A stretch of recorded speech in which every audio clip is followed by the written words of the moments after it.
Je remercie Africa Business School de m'accueillir aujourd'hui pour parler du financement de projets.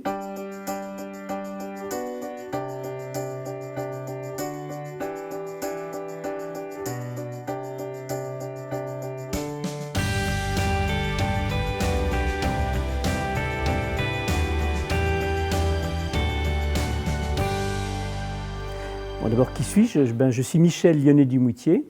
J'ai une double formation, à la fois d'ingénieur à l'ESTP et d'autre part d'un MBA à l'INSEAD, ce qui m'a permis d'enchaîner toute une série de postes dans ma première partie de carrière, notamment dans le financement de projets.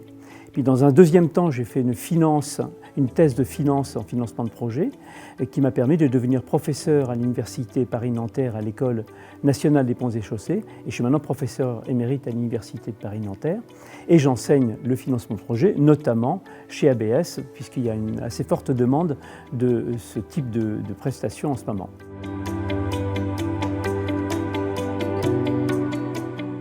Le financement de projet, c'est quelque chose que l'on utilise de plus en plus. C'était beaucoup moins connu que le financement d'entreprise, qu'on appelle le corporate finance. Mais on se rend compte avec la croissance des projets dans le monde, notamment en infrastructure, en particulier en Afrique, qu'il a besoin d'avoir d'autres moyens de se financer. Parce que le financement d'entreprise a ses limites, c'est que l'entreprise ne peut pas s'endetter à l'infini pour faire des projets. Et surtout que ces projets, ils peuvent être parfois énormes.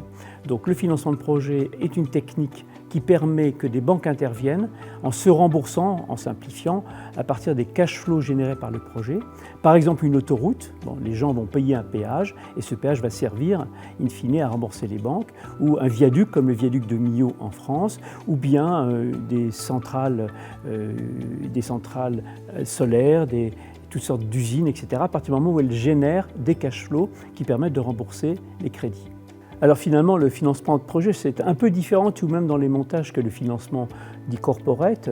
Bon, chacun sait ce que c'est qu'un emprunt. Quand on emprunte pour acheter une voiture, une moto, une maison, on va vous demander votre feuille de paye pour être certain, la banque veut être certaine de pouvoir retrouver tous les mois sur le compte l'argent nécessaire pour rembourser le crédit.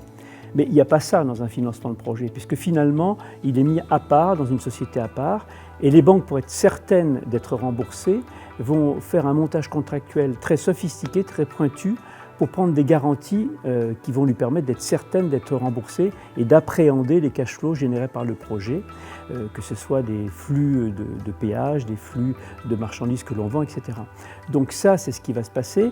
Et donc ça veut dire que pour ces montages-là, il ne suffit pas de connaître simplement, c'est déjà compliqué, les éléments financiers, mais il faut aussi maîtriser des aspects techniques, bien comprendre la technologie, quels sont ces risques pour pouvoir les présenter aux banques, et aussi l'aspect juridique. C'est cet aspect juridique qui est très très important, qui va permettre de verrouiller l'opération et de rassurer les banques.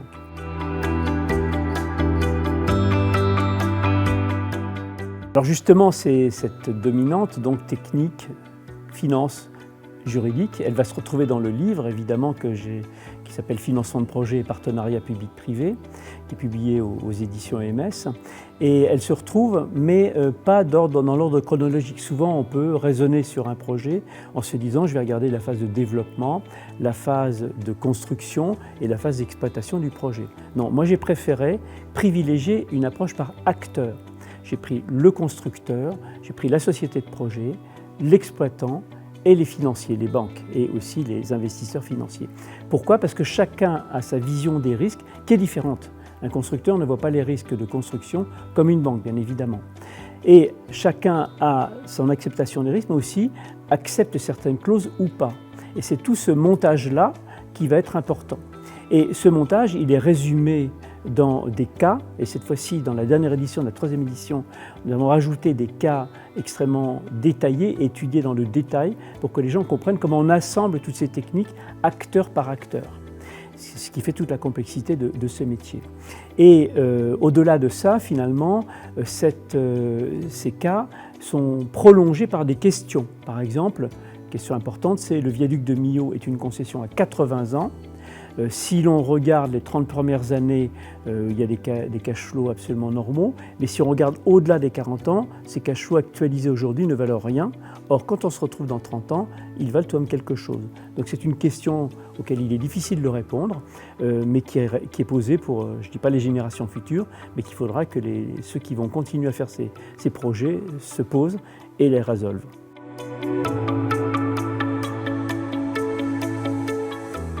Bon, pour ceux qui veulent poursuivre une carrière dans ce domaine, moi je vais créer un master qui a été divisé d'ailleurs en deux maintenant. Il y en a un qui s'appelle Infrastructure Project Finance, qui est à l'École nationale des ponts et chaussées. Et il y a un deuxième master qui se trouve à Paris-Nanterre, qui s'appelle Financement de projets financement structuré, dans lequel en une année et un très gros stage en fin de parcours, on arrive à se former, on réduit très largement le temps de formation pour ce genre d'activité. Alors bien entendu, pour les gens qui veulent avoir plus rapidement quelque chose et qui veulent l'appliquer maintenant, il suffit tout simplement d'assister au séminaire atelier de l'Africa Business School consacré à ce domaine, consacré au financement de projets et à la possibilité qu'il donne de déconsolider les projets qui n'ont sinon probablement pas se faire.